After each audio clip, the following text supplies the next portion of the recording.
Bismillahirrahmanirrahim. Assalamu alaikum. Welcome to Naim's Virtual Academy. Today we will discuss the problems of newly state initial problems faced by newly born country.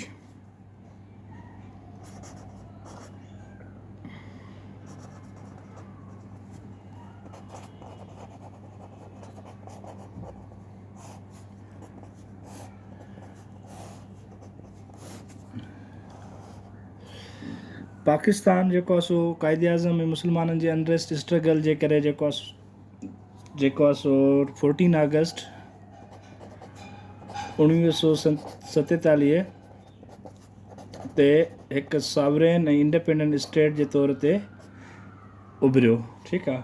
Pakistan हासिलु करण लाइ जेको आहे मुस्लमाननि वॾियूं कुर्बानियूं ॾिनियूं, जंहिंमें इन जी आज़ादी स्टार्ट जेको आहे सो war of independence J failure खां पोइ थींदी आहे, जंहिंमें मुस्लमाननि खे नाकामी थींदी आहे ऐं सॼो मलबो मुस्लमाननि जे मथां ब्रिटिशर्स ऐं इंडियंस जेको आहे सो उछलींदा आहिनि.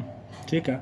उन खां पोइ सर सईद अहमद ख़ान ईंदो आहे, मुस्लमाननि खे अवेकिन करण लाइ जेको आहे सो एजुकेशनलिस्ट मूवमेंट्स लॉन्च कंदो आहे, मुस्लमाननि खे अहिड़ा प्लेटफॉर्म्स ॾींदो आहे त जीअं हू सोशली मॉरली एजुकेशनली पंहिंजे पाण खे ग्रूम करे सघनि. उनजो सिर्फ़ु ऐं सिर्फ़ु इहो मक़सदु हूंदो आहे त जेको आहे हू सोशली एजुकेशनली ग्रूम्ड हूंदा त हू पंहिंजे लाइ जेको आहे सो हिकिड़ो सुठो फ़ैसिलो करे सघंदा, सुठो क़दम खणी सघंदा, अॻिते वधी सघनि था. ठीकु आहे. छो जो हिंदू मुस्लमाननि खां वधीक सियाणा हुया एजुकेशनली, सोशली, मॉरली, हर ॻाल्हि में मुस्लमाननि खां उहो अॻिते हुया. ठीकु आहे.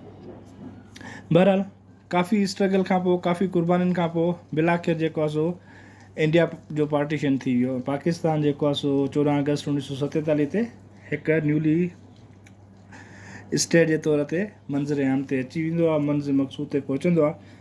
हाणे पाकिस्तान आज़ादु थी वियो. डेफिनेटली को बि मुल्क आज़ादु थींदो आहे त उनखे हलाइण लाइ पैसनि जी ज़रूरत पवंदी आहे, लेबर फोर्स जी ज़रूरत पवंदी आहे, मैन पावर जी ज़रूरत पवंदी आहे, इकॉनमी, असेट्स, मिलिट्री, हर शइ जी ज़रूरत पवंदी आहे. ठीकु आहे. हाणे पाकिस्तान आज़ादु जॾहिं थी वियो त उनखे काफ़ी सारा मसइला हुआ जेके फेस करणा हुया. ठीकु आहे. हाणे मसइलनि कहिड़ा इशूज़ हुआ जेके पाकिस्तान जीअं आज़ादु थियो त फेस कयईं. सभ खां पहिरियां त जेको आहे सो एडमिनिस्ट्रेशन जो मसइलो हुयो. ठीकु आहे. एडमिनिस्ट्रेशन जो मसइलो, एडमिनिस्ट्रेशन इशू. ठीकु. एडमिनिस्ट्रेशन खां पोइ ॿियो कहिड़ो मसइलो हुयो? ॿियो जेको आहे so division of assets. Definitely जॾहिं आज़ादी पार्टीशन थींदी आहे त ॿिनि हिसनि में भाइरनि जी पाण में झगड़ो थींदो आहे या जुदा थींदा आहिनि, त जेको घरु हूंदो आहे या जेके शयूं हूंदियूं आहिनि ॿिनि हिसनि में डिवाइड थींदियूं आहिनि. इन करे जेको आहे सो हिते डिवीजन ऑफ असेट्स जो मसइलो पियो हुयो. थर्ड वन जेको आहे सो कम्यूनियल रियोट्स.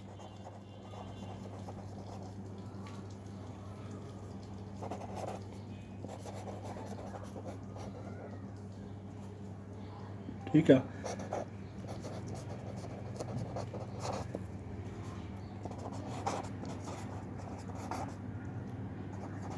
कम्यूनियल रियोट्स एंड अराइवल ऑफ रिफ्यूजीज़. ठीकु. उन खां पोइ जेको आहे सो आहे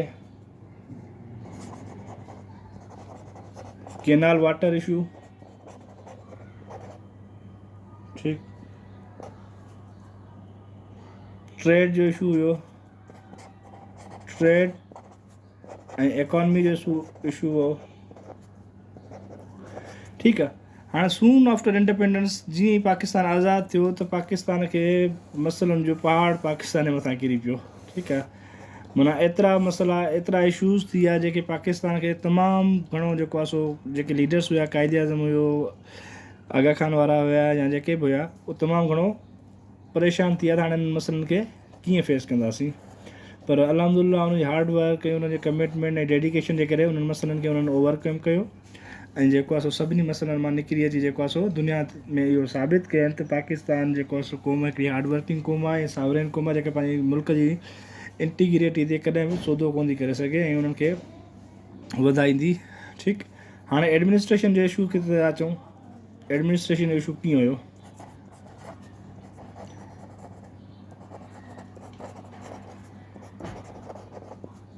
एडमिनिस्ट्रेशन इशू. ठीकु आहे.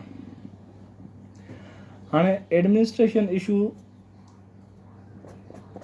पाकिस्तान अहिड़े तरीक़े सां फेस कयो, पाकिस्तान वटि नो ह्यूमन पावर। कहिड़ो ह्यूमन पावर? को पाकिस्तान वटि ह्यूमन पावर कोन हो। कहिड़ो ह्यूमन पावर कोन हो? ट्रेंड। ठीकु आहे, पाकिस्तान वटि ट्रेंड ह्यूमन पावर कोन हो, को टेक्निकल ह्यूमन पावर कोन हो। ठीकु, को जेको आहे सो नो सीनियर ब्यूरोक्रेट्स, को सीनियर ऑफिसर कोन हुयो। ठीकु आहे, को इंफ्रास्ट्रक्चर कोन हो। ठीकु, इंफ्रास्ट्रक्चर कोन हुयो, इक्विपमेंट्स न हुया।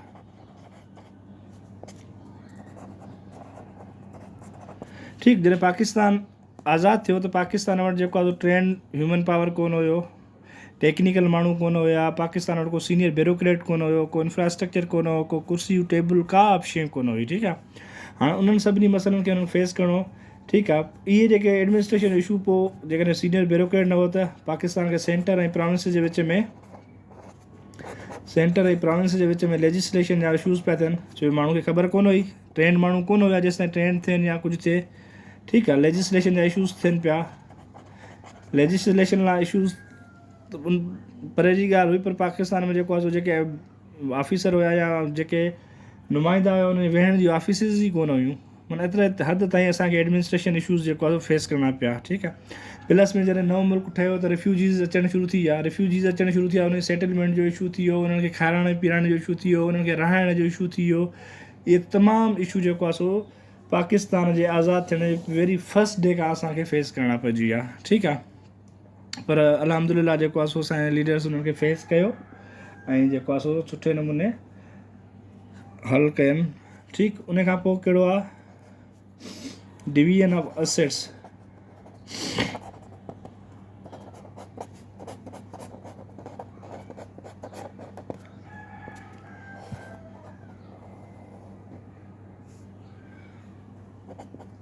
हाणे डेफिनेटली इहो त हिकिड़ो कॉमन सेंस जी ॻाल्हि आहे, जॾहिं का बि शइ ॿिनि हिसनि में डिवाइड थींदी आहे त उन जा जेके बि असेट्स हूंदा आहिनि उहे डेफिनेटली ॿिनि बराबरि हिसनि में डिवाइड थींदा आहिनि, 2 इक्वल पार्ट्स में। ठीकु आहे, पर अनफॉर्चुनेटली असांजो जॾहिं पाकिस्तान जेको आहे आज़ादु थियो त इंडियंस जेको आहे सो पाकिस्तान जो जेको एक्चुअल ड्यू शेयर हुयो उहो कोन ॾिनो। पाकिस्तान जो एक्चुअल ड्यू शेयर जेको हुयो असेट्स जो उहो कोन ॾिननि। ठीकु आहे, ऐं जेको आहे सो पाकिस्तान खे जस्ट जेको आहे सो 200 मिलियन ॾेई पोइ जेको आहे ॿियूं नेक्स्ट इंस्टॉलमेंट्स रोके छॾनि। हाणे 200 मिलियन जेको आहे सो इहो एतिरो को सफिशिएंट अमाउंट कोन हुयो त हिकिड़ो नओं क्रिएट थियल मुल्क न्यूली बॉर्न स्टेट जेको आहे सो पंहिंजा एक्सपेंसिस जेको आहे सो बियर करे सघे जस्ट 200 मिलियन्स मां। ठीकु आहे, इहो तमामु थोरो अमाउंट हुयो। ठीकु आहे, उन अमाउंट खां पोइ जेको आहे सो उन्हनि जेको आहे इंडियंस जेको आहे सो ॿियो फाइनेंसिस रोके छॾिया।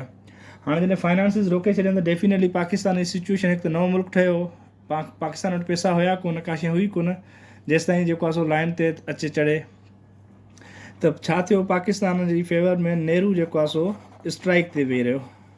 नेहरू न सॉरी गांधी। ठीकु आहे, गांधी स्ट्राइक ते वेही रहियो, कहिड़ी? Hunger strike till death. Hunger strike till death, मरण घड़ी ताईं। नेहरू चयो, गांधी चयो जेकॾहिं तव्हां पाकिस्तान खे शइ नथा ॾियो त मां मरण घड़ी ताईं जेको आहे बुख हड़ताल ते आया। इहो इन जे करे प्रेशराइज़ थिया उहो। ठीकु आहे, प्रेशराइज़ थियण जे करे जेको आहे सो 1948 में पाकिस्तान जा उन्हनि फंड्स रिलीज़ कया। 1948 में पाकिस्तान कुझु फंड्स ॾिनो, पाकिस्तान जा फंड्स रिलीज़ कयनि। ठीकु आहे, पर उन खां पोइ बक़ाया जा जेके बि हुई no any further installments were given to Pakistan. ठीकु आहे, उन खां पोइ पाकिस्तान खे कुझु बि न ॾिनो वियो।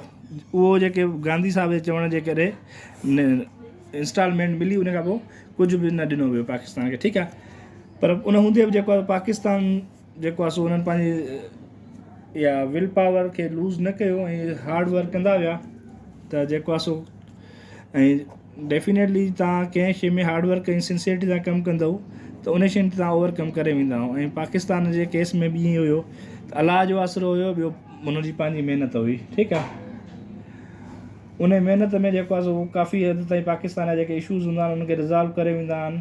ठीकु, डिवीजन ऑफ असेट में पाकिस्तान खे पैसा कोन मिलिया, फाइनेंशियल असेट्स मां कुझु कोन मिलियो। ठीकु आहे, फाइनेंशियल असेट्स में सम्झो इहे पाकिस्तान खे 200 मिलियन मिलिया जेके कंहिं हल्के फुल्के कम में विया, ऐं उन खां पोइ जेको आहे काफ़ी कोन हुया कंहिं न्यूली स्टेट जे जेको आहे सो उन एक्सपेंस जेको आहे बियर करे सघजनि।